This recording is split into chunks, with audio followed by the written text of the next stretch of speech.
Bonjour à tous, nous sommes le 6 octobre 2020. Aujourd'hui, j'aimerais regarder avec vous comment la dette américaine va continuer à exploser dans les prochaines années. On est loin d'être à la fin de cette injection massive de capitaux dans le système. Ça va se faire de la part de la BCE également et aussi de la Banque du Japon qui continue à le faire depuis des années. Et on se trouve à assister à la japonisation de l'économie américaine. Donc, la Fed n'a nullement l'intention de cesser d'injecter massivement de l'argent dans l'économie, autant aux individus qu'aux entreprises. Et ça va se poursuivre pendant les prochaines années, c'est garanti. Parce que dans le fond, la Fed, à cause de ce qui s'est, on dit à cause de ce qui s'est passé. Comme je vous ai dit souvent, le catalyseur a été le COVID, la crise du COVID, et surtout Trump qui a été infecté, là, vient de sortir, on va regarder ça tout à l'heure, vient de sortir de l'hôpital en ayant enlevé son masque, en disant qu'il avait pas peur. Il y a des personnes qui ont été scandalisées parce qu'ils se disent qu'on doit vivre dans la peur. Donc, il y a comme...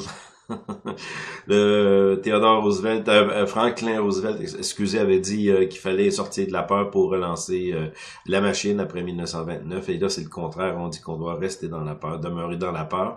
Donc, c'est vrai qu'on a beaucoup de cas de coronavirus et c'est un peu normal parce que dans le fond, on a eu plus de contacts et c'est l'automne. Donc, on se trouve à continuer la contamination qui est supposée d'être bonne. Dans le fond, ça se trouve à être à renforcer nos corps d'une manière immunitaire contre ce virus-là et de toutes les pandémies, je prendrai pas le mot pandémie, mais de toutes les grandes infections sur la planète, on a toujours eu ce phénomène-là. On doit absolument, le H1N1, c'était pareil.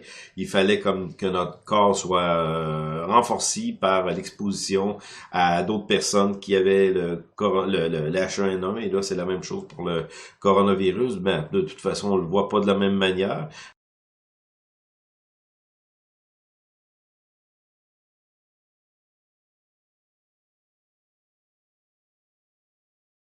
De la même manière, je parle que Trump ne voit pas de la même manière que le CDC ou que les médias traditionnels, parce qu'en ce moment, on se trouve encore à parler de peur, de crainte et de continuer cette, je pourrais dire, cette j'ose pas employer le mot, mais cette désinformation pour faire en sorte que Trump soit encore plus attaqué à cause du fait qu'il est sorti rapidement de son confinement.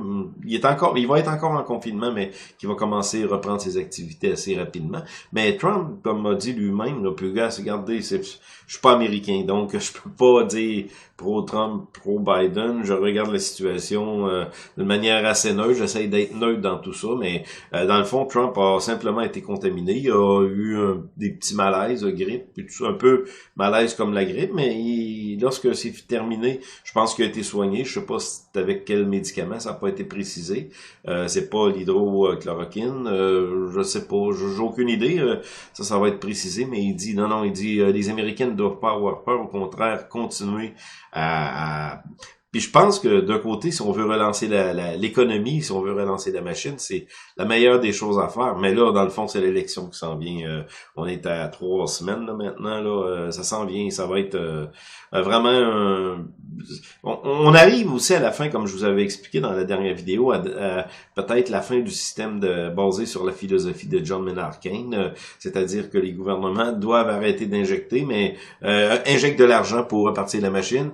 Je dis qu'on arrive à la fin, mais on va continuer à le faire. Vous allez voir, je vais vous montrer des graphiques qui confirme que le gouvernement va continuer à le faire quand même. Mais avec quel résultat? Ben, les riches deviennent plus riches, les pauvres deviennent plus pauvres, les salaires vont être gelés même à la baisse, on a parlé 2021, donc ça va être vraiment, vraiment à suivre. Mais ce système-là est vraiment un système qui crée de l'injustice, parce que dans le fond, ce qu'on voulait faire en injectant des capitaux dans le marché suite à la COVID, là, à euh, cette contamination, ce qu'on voulait faire tout simplement, c'est repartir la machine. On pensait que tout partirait, mais c'est loin d'être au niveau de l'économie réelle. Mais est-ce que les bourses vont continuer à monter? Oui, les bourses vont continuer à monter.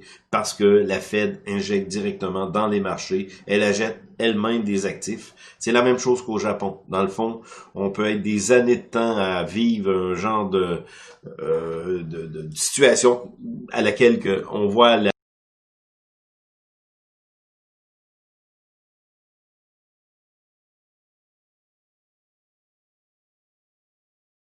les bourses monter et l'économie réelle ne démarrer que tranquillement et ça peut prendre des années. Donc, première diapo mise à jour en direct de la COVID-19, les commentaires de Trump. N'ayez pas peur. Ça scandalise les experts. Le président Trump a une fois de plus minimisé la menace mortelle du coronavirus avec des remarques que les professionnels de la santé ont qualifiées de dangereuses et totalement irresponsables. Donc, Trump a quitté l'hôpital, il a minimisé le virus, puis il a dit de pas avoir peur. Prenez-les comme vous voulez, ça vient du New York Times, c'est l'information qui est apparue ce matin dans les journaux, donc on le prend comme on veut. Lorsque t'es pas trop malade, t'as pas trop de conséquences, tu reprends tes activités. En tout cas, dans ma vie personnelle, c'est ce que je fais. Si j'ai une petite grippe, un petit rhume, je dis un rhume, lorsque je vais bien, je reprends mes activités. En tout cas, peu importe de la manière qu'on en pense, c'est ce qui se passe en ce moment aux États-Unis. Là, ça se trouve une série de graphiques qui, dans le fond, nous parle de ce que je vous disais tout à l'heure au niveau de que l'injection monétaire de la Banque centrale, des banques centrales au travers de la planète, est loin d'être terminée et on va continuer à le faire, à créer cette monnaie de singe et à l'injecter dans le système. Ça se trouve être un graphique bon, je vais vous lire ce qu'il dit. Le graphique ci-dessous montre le déficit, la croissance moyenne du PIB sur 10 ans et la variation annuelle de la dette fédérale. Le problème devrait être évident depuis que le gouvernement fédéral a commencé à augmenter la dette et à enregistrer ses déficits, la croissance continue de se détériorer. Donc, ce n'est pas une coïncidence. Vous le voyez, regardez à la Deuxième Guerre mondiale, les déficits. Mais il faut comprendre qu'à la Deuxième Guerre mondiale, on a tellement eu de production faite par les usines américaines pour l'effort de guerre que dans le fond, on n'a pas connu beaucoup de déficits. Au contraire, on a eu un boom après la Deuxième Guerre mondiale. Donc, le petit déficit qu'on a connu ici lorsque les Américains sont rentrés au combat, ben ça a été comme banni ensuite avec la croissance des années 50, 60. Mais la philosophie a été changée des années 80 ici, avec Ronald Reagan. Donc, on a eu la dette qui a gonflé vraiment, vraiment, des années 80 jusqu'à 90, 91. Ensuite, on a eu une baisse ici. Ça, c'est du temps de Clinton. Donc, Clinton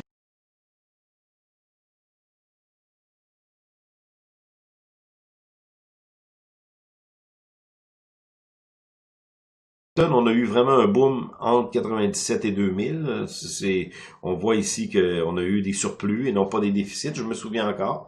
Lorsque Clinton est parti en 2000, on était en surplus, on doit le dire. Et après cette sortie, on a eu l'entrée ici de George Bush, fils, et on voit que les déficits commencent. C'est sûr que c'est après les attaques du 11 septembre. Les attaques du 11 septembre, il faut se dire que la crise, la bulle techno avait déjà éclaté. Donc, début de déficit ici, ensuite 2007, une poursuite de déficit, c'est-à-dire qu'à toutes les années, on se fait un budget au niveau des États-Unis et on le dépasse tout le temps, on creuse tout le temps et on se trouve à avoir de l'injection monétaire qui se trouve à pallier, c'est la dette fédérale dans le fond, c'est la Fed qui injecte de l'argent pour pallier à ces déficits-là et on voit la crise financière et là on est la crise qu'on vit en ce moment là, ça continue, ça va continuer malgré les déficits. On se fout un peu des déficits, de ce qui va arriver dans le futur. On continue à injecter massivement de l'argent. Le prochain clip nous parle de la situation actuelle, ce qui est arrivé en 2020. Depuis lors, la dette du gouvernement a augmenté en réponse à la pandémie du coronavirus et on le voit très très bien. C'est sans mesure. C'est sûr, c'est historique. On n'a jamais vu une telle ampleur de croissance de la dette. Ça s'est jamais vu. Et on se trouve à avoir des déficits qui vont... la production domestique, c'est sûr que c'est plus qu'à la baisse. Là. En 2007, on avait eu ça ici, à cause du fait que l'économie est paralysée, tout est à la baisse. Et les revenus aussi du gouvernement sont à la baisse, tandis que les dépenses ont explosé et vont continuer à exploser, c'est sûr. Donc, une fois que les effets de la diminution, des revenus associés à la perturbation économique causée par la pandémie se dissiperont, les revenus mesurés en pourcentage du PIB augmenteront. On parle ici, ça se trouve être le pic qu'on a eu là. On dit, ça c'est des économistes qui voient de la macroéconomie long terme. On dit que les revenus au niveau des gouvernements vont quand même être là, mais être assez stable, tandis que les dépenses vont augmenter. Ça, c'est sûr, parce que dans le fond, le gouvernement, peu importe qui gagne, que ce soit Biden, que ce soit Trump, les deux ont une tendance, on va dire, communiste, dans le sens qu'ils veulent absolument que l'injection monétaire puisse se poursuivre.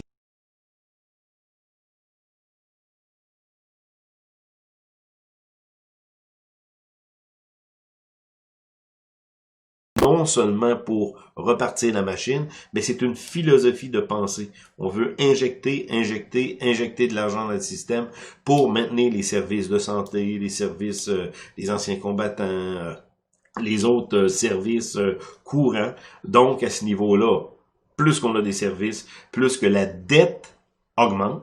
Bon, ça ne nous dérange pas. La dette augmente, les déficits d'année en année augmentent, les revenus sont stables, puis les revenus compensent vraiment pas la dette. Et c'est la même chose qui est arrivée au Japon. Donc, ce que je pense, c'est que les bourses, parce que c'est ça qu'on se pose comme question, il y a plusieurs personnes qui sont très catastrophistes.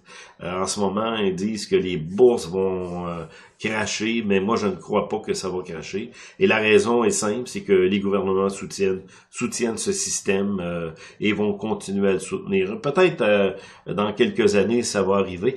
On pourrait avoir, cependant, je vous le dis, quelques crashs. Là. Faut pas penser que ça va continuer à monter en ligne droite, mais je pense que le Standard & Poor's s'en va vers 4000 points. Et faut pas croire non plus que c'est ça souvent qu'on entend comme philosophie, l'or est en contradiction. Si l'or si le Standard & Poor's ne crache pas, l'or ne montera pas. Non, si vous faites le parallèle entre l'or et le Standard & Poor's, on a des similitudes. L'or va continuer à monter, c'est le dollar américain qui va probablement continuer à baisser vu que les taux d'intérêt sont très très bas et vont le rester très très très longtemps. Donc c'est ça, les revenus vont diminuer et les dépenses vont augmenter. Et si ça se trouve être la dette qui va continuer à augmenter, ça c'est la dette projetée. Regardez ici à la pandémie, on se trouve à être cette petit saut-là, mais ensuite, mettons, dans les années 10 ans, le prochain 10 ans, puis c'est là ici que je dis que l'or va continuer, et même Pierre Lassonde disait que l'or va peut-être atteindre 50 000 et lui, il dit que le Dow Jones va peut-être atteindre 50 000 d'ici 10 ans, peut-être, mais l'or aussi 10, 20, 30 ans, mais là, je serai plus là pour vous le dire, mais non, quand même, la croissance va continuer basée uniquement sur la dette, et les déficits vont continuer à se creuser. mais c'est pas grave, on continue à avoir cette mentalité-là. Et le pire, c'est on crée la dette. On est rendu à 27 000 milliards maintenant de dette. Déficit annuel, je pense, c'est pour 1000 milliards. En tout cas, c'est des chiffres qui sont absolument énormes, qui sont gigantesques, et c'est pas prêt de changer. Ça se trouve être le but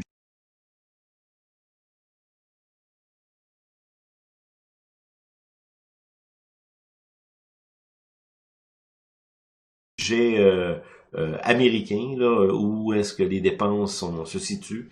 Environ 75% de chaque dollar d'impôt va à des dépenses non productives. C'est quand même fort, là. 75% de chaque dollar d'impôt. Puis en plus, Trump a baissé l'impôt en 2018. Donc, on se retrouve avec défense, 15%, sécurité sociale, 24%, la santé, 26%, programme safety, 9%, l'intérêt de la dette, 7%.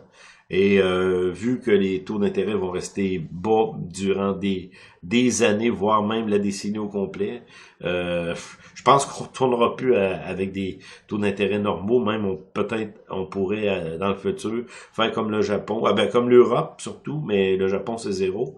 L'Europe, on a du taux d'intérêt négatif. Donc peut-être qu'on va aller à ce niveau-là.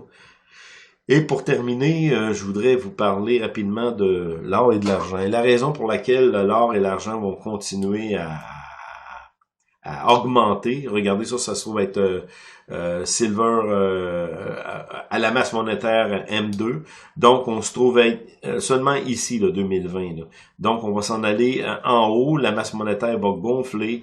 Le dollar américain va continuer à baisser avec les années. Ça va être une lente baisse, là, mais quand même, le dollar américain va baisser. Et l'or, argent comme valeur refuge. Et l'argent aussi, comme vous le savez, comme aussi un métal industriel va continuer sa course.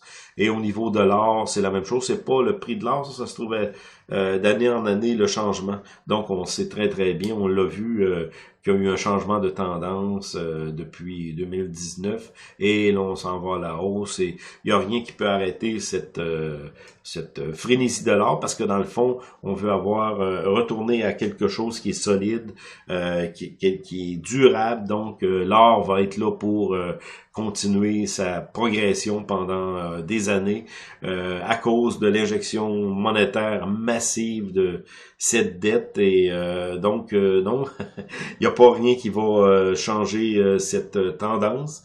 Pour terminer, je voudrais peut-être vous parler de Léon Copperman, rejoint les rangs des propriétaires d'or milliardaires. C'est un milliardaire que vous connaissez peut-être pas. Je pense que j'avais déjà écouté quelque chose sur lui.